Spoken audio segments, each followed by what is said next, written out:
Kamusta mga Kapinoms TV? Akala ng marami, puro init lang ang meron sa Pilipinas. Pero alam mo bang may mga lugar sa bansa na kayang magpababa ng temperatura hanggang single digits? May hamog, may yelo ang hangin, at minsan ay may andap pa. Sa video na ito, dadalhin namin kayo sa 10 pinakamalamig na lugar sa Pilipinas ngayong 2026, mula sa mga malapit lang sa Maynila hanggang sa mga lugar na parang nasa ibang bansa ang lamig. Kaya kung mahilig ka sa preskong klima, kape sa umaga, at malamig na simoy ng hangin, tapusin mo ang video na ito. Pero bago ang lahat, tandaan, hindi pare-pareho ang lamig sa bawat araw at panahon. May mga buwan na mas malamig, may araw na mas mahangin, at may mga pagkakataong mas ramdam ang klima depende sa oras at lokasyon. Kaya ang mga temperaturang babanggitin natin ay base sa mga naitalang obserbasyon at karanasan ng mga lokal at biyahero. Handa ka na ba? Simulan na natin. Number 10, Tagaytay City. Para sa maraming Pilipino, ang Tagaytay ang pinakaunang naiisip kapag gustong makatakas sa init ng syudad. Isang oras lang ang biyahe mula Metro Manila, pero pagdating mo pa lang, ramdam mo na agad ang pagbabago. Mas presko ang hangin, mas mabagal ang takbo ng oras, at may lamig na sapat para mapangiti ka habang humihigop ng mainit na kape. Matatagpuan ng Tagaytay sa humigit kumulang 600 metro above sea level. Dahil nakaharap ito sa Taal Lake, tuloy-tuloy ang pag-akyat ng malamig na hangin mula sa lawa patungo sa lungsod. Tuwing peak ng amihan season, lalo na mula Disyembre hanggang Pebrero, bumababa ang temperatura sa paligid ng 18 hanggang 22 degrees Celsius. Hindi man ito kasing lamig ng Cordillera, sapat na ito para maramdaman ng katawan, lalo na sa madaling araw at gabi. Sanay na ang mga taga-Tagaytay sa ganitong klima. Hindi sila mahilig sa makakapal na jacket. Kadalasan ay hoodie o manipis na sweater lang ang suot. Sa umaga, mainit na kape o tsokolate ang pantapat sa lamig. At sa gabi naman ay makakapal na kurtina ang gamit para hindi pumasok ang hangin. Maraming bahay rito ang bukas ang disenyo dahil mas pinapaboran ng mga residente ang malamig na simoy kaysa sa init. May mga araw sa Tagaytay na sobrang kapal ng hamog. Halos hindi mo na makita ang kabilang kalsada. At ayon sa mga lokal, mas mahimbing ang tulog dito dahil sa kombinasyon ng lamig, katahimikan at preskong hangin. Kapag may bagyo o malakas ang hangin, mas lalo pang bumabagsak ang temperatura, dahilan para mas pahalagahan ng mga tao ang simpleng ginhawang dala ng klima ng lugar. Number 9, Tanay. Kung akala ng marami ay mainit na agad ang klima kapag lumabas ka ng Metro Manila, pinatutunayan ng Tanay Rizal na hindi ito totoo. Bilang bahagi ng Sierra Madre Mountain Range, may mga barangay ang Tanay na matataas at malamig, lalo na ang Sampaloc at Cuyambay kung saan ramdam ang unti-unting pagbabago ng hangin habang paakyat ka. Ngayong Pebrero 2026, naitala sa Tanay ang temperatura na bumaba hanggang 18.8 degrees Celsius. Para sa isang lugar na halos katabi lang ng Maynila, isa na itong pambihirang lamig. Tuwing madaling araw, may mga pagkakataong bumabalot ang ulap sa kabundukan na nagbibigay ng pakiramdam na parang nasa mas malayong probinsya ka. Mas handa ang mga residente rito sa lamig kumpara sa karaniwang lowland areas. Normal lang pagsusuot ng jacket araw-araw at madalas ay may mainit na sabaw o lugaw sa almusal. Ang mga bahay ay kadalasang gawa sa kahoy, may mas maliit na bintana at mas siksik ang disenyo para hindi agad pumasok ang malamig na hangin. Isa sa mga kakaibang tanawin sa Tanay ay ang bonfire tuwing gabi, lalo na sa mga campsite. Tahimik ang paligid at sa gitna ng lamig, mas malinaw mong maririnig ang kuliglig, ang ihip ng hangin at ang tunog ng kalikasan. Isang karanasang bihira sa lungsod. Number 8, Batanes, Basco at Itbayat. Hindi bundok ang dahilan kung bakit malamig ang klima sa Basco at Itbayat sa Batanes. Ang tunay na dahilan ay ang kanilang lokasyon. Bilang pinakahilagang bahagi ng Pilipinas, direkta nilang nasasalo ang malamig na hangin galing Siberia tuwing winter season sa Northern Hemisphere. Tuwing Disyembre hanggang Pebrero, Bumabagsak ang temperatura sa Batanes hanggang 16.2 degrees Celsius. Ngunit higit pa sa mismong numero, ang mas ramdam dito ay ang lakas ng hangin. Kahit hindi gaanong mababa ang temperatura, ang bugso ng amihan ay nagbibigay ng pakiramdam na mas malamig kaysa sa aktwal na sukat. Kitang-kita sa mga bahay ng Batanes ang kanilang paraan ng pag-adapt. Makakapal ang dingding na gawa sa bato, mababa ang bubong, at maliit ang mga bintana. Lahat ay disenyo para labanan ang malamig at malakas na hangin. Halos hindi na kailangan ng electric fan, at lalong hindi uso ang aircon. Sa mga gabi ng amihan, ang paligid ay tahimik ngunit ramdam ang lakas ng kalikasan. Parang bawat ihip ng hangin ay may dalang kwento ng malalayong lugar. Sa Batanes, ang lamig ay hindi lang kondisyon ng panahon, isa itong bahagi ng kanilang pamumuhay. Number 7. Don Salvador Benedicto. Sa gitna ng Negros Occidental, matatagpuan ang Don Salvador Benedicto, mas kilala bilang Little Baguio of Negros.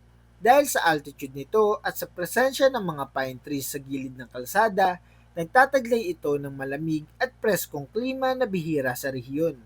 Tuwing peak ng amihan, bumababa ang temperatura rito hanggang 16 degrees Celsius lalo na sa gabi at madaling araw. Madalas ay nababalutan ng hamog ang mga kalsada, dahilan para magmukhang cinematic ang bawat biyahe. Sanay na ang mga residente sa ganitong klima. Karaniwan ang makapal na jacket, mainit na tsaa at kape sa umaga. Ang mga bahay ay may mas makapal na dingding at mas saradong disenyo upang mapanatili ang init sa loob. Tahimik ang Don Salvador Benedicto, walang ingay ng lungsod, walang siksikan. Dahil dito, isa itong paboritong destinasyon ng mga biker at traveler na naghahanap ng katahimikan at lamig na parang nasa hilagang Luzon. Number 6. Lantapan. Patunay ang Lantapan Bukidnon na hindi lang Luzon ang may malamig na lugar sa Pilipinas. Matatagpuan ito sa paanan ng Mount Kitanglad. May taas na humigit kumulang 4,000 talampakan above sea level. Dahilan kung bakit kilala ito bilang Little Baguio of Mindanao.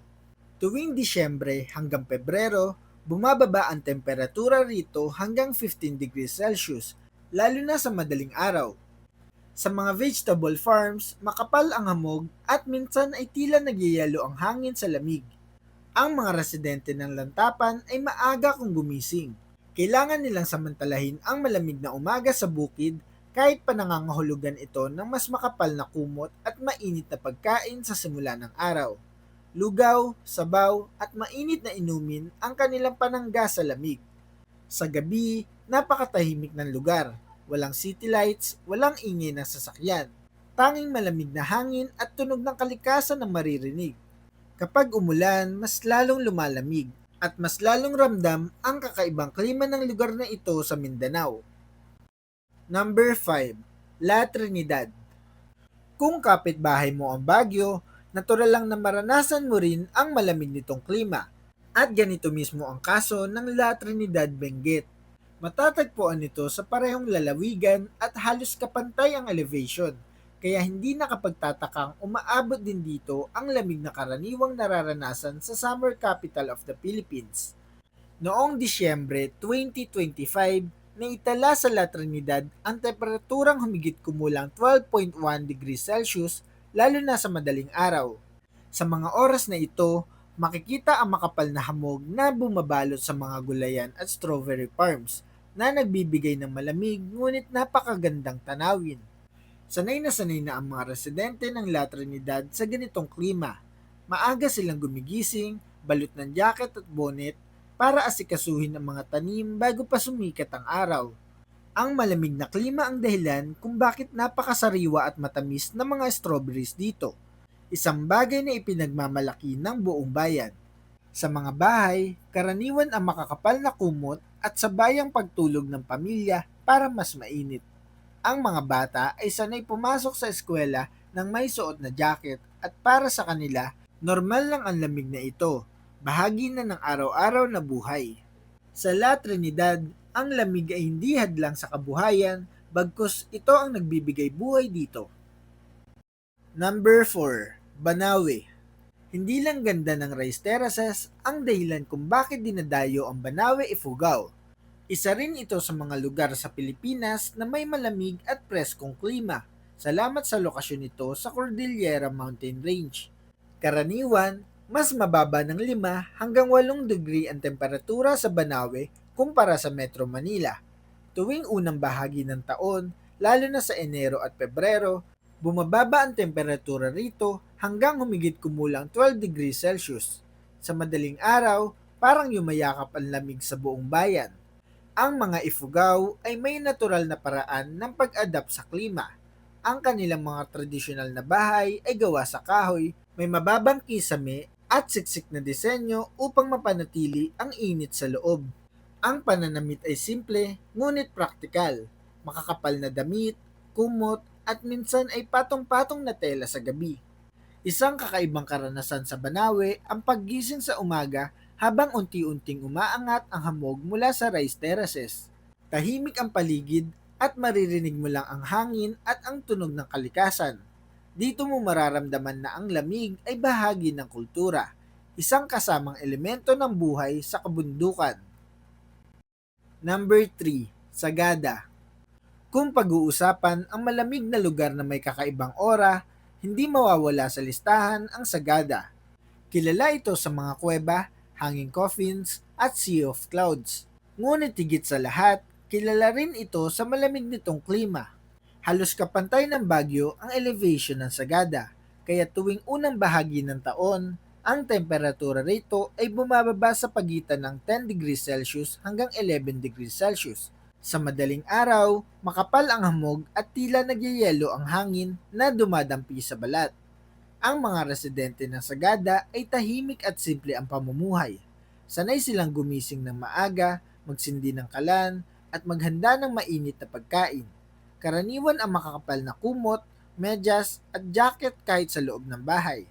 Ang mga cafe rito ay laging may mainit na tsaa, kape, at tsokolate. Perpektong pantapat sa lamig. May mga umaga sa Sagada na kapag lumabas ka ng bahay, parang humihinto ang oras. Ulap ang makikita mo sa ibaba, malamig ang hangin at ang katahimikan ay halos maririnig. Para sa marami, ang lamig ng Sagada ay hindi lang pisikal. May dala rin itong kakaibang kapayapaan. Number 2, Baguio City. Tinaguri ang summer capital of the Philippines, ang Baguio City ay matagal ng simbolo ng malamig na klima sa bansa. Matatagpuan ito sa 1,470 meters above sea level, dahilan kung bakit nananatili ang lamig kahit pa mas urbanisado na ito kumpara noon. May naitalang historical low na 6.3 degrees Celsius ang Baguio, at sa mga nagdaang taon, madalas pa rin pumapalo sa 10 degrees Celsius ang temperatura tuwing Enero at Pebrero. Sa madaling araw, makapal ang hamog at ramdam ang malamig na hangin kahit sa loob ng sasakyan. Ang mga taga Baguio ay bihasa na sa ganitong klima. Ang mga bahay ay may makakapal na dingding, ang mga kama ay puno ng kumot, at ang kape ay halos parte na ng araw-araw na ritual. Hindi rin uso ang electric fan. Ang lamig na mismo ang natural na bentilasyon. Sa kabila ng dami ng tao at gusali, nananatiling malamig ang Baguio. Para sa marami, ang lamig nito ay may kasamang nostalgia, alaala ng bakasyon, pahinga, at simpleng pamumuhay sa gitna ng kabundukan. Number 1, Atok. At sa tuktok ng listahan, narito ang lugar na kasalukuyang may hawak ng corona bilang pinakamalalamig na lugar sa Pilipinas, ang Atok, Benguet. Dito matatagpuan ang pinakamataas na punto ng Philippine Highway System, dahilan kung bakit sobra-sobra ang lamig na nararanasan dito. Tuwing peak ng amihan season, lalo na sa Enero at Pebrero, bumabagsak ang temperatura sa Atok mula 9 degrees Celsius pababa at may mga pagkakataong umaabot hanggang 0 degrees Celsius. Sa ganitong lamig, nabubuo ang tinatawag na andap o frost sa mga pananim, isang bihirang tanawin sa bansa. Sanay na ang mga magsasaka ng Atok sa ganitong kondisyon. Maaga silang bumabangon, balot ng makakapal na jacket, gloves at bonnet. Ang mga pananim ay pinipili nilang mabuti, yung kayang mabuhay sa sobrang lamig. Sa mga bahay, makapal ang kumot at kadalasan ay magkakasama ang pamilya sa isang silid para mas mainit. Sa umaga, habang sumisikat ang araw at unti-unting natutunaw ang andap, makikita ang isa sa pinakamagandang tanawin sa Pilipinas. Tahimik, malamig at tila nasa ibang bansa ka. Sa atok, ang lamig ay hindi lang numero sa thermometer. Isa itong karanasang tumatatak sa alaala. At iyan nga mga Kapinoms TV, ang 10 pinakamalamig na lugar sa Pilipinas. Mga patunay na kahit tropikal ang bansa natin, may mga lugar pa rin kayang magbigay ng tunay na lamig at kakaibang karanasan. Mula sa madaling puntahan hanggang sa mga lugar na kailangang paghandaan. Bawat isa ay may sariling kwento, kultura at paraan ng pamumuhay sa gitna ng malamig na klima. Ngayon, gusto naming malaman ng opinyon mo. Alin sa mga lugar na ito ang gusto mong puntahan? May napuntahan ka na bang mas malamig pa sa akala mo sa Pilipinas? At kung may budget at oras ka, saan ka titira? Sa Tagaytay ba? Sa Baguio? O sa Atok?